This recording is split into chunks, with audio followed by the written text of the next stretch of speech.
Hi guys, it's Luxurious Lux coming at you with a new DIY project. In today's project, I'm going to show you how I created my own glam mirror. Now, a lot of you guys are wondering why I've been absent, and I apologize for that. But I am a new mommy officially, yay, to a baby boy. But I promise this isn't going to stop me from showing you guys all my glam ideas. So stay tuned. Okay, so the supplies you're going to need are a mirror, which I actually got this for free because somebody was giving it away.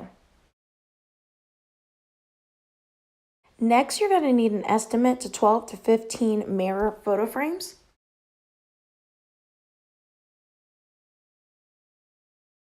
And you're also going to need glue sticks and a glue gun, but if you want a more permanent look, I suggest E6000.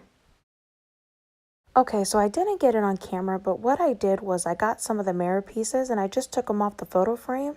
And what I'm doing is I'm just using the hot glue and I'm just gluing it behind and just pasting it around the mirror.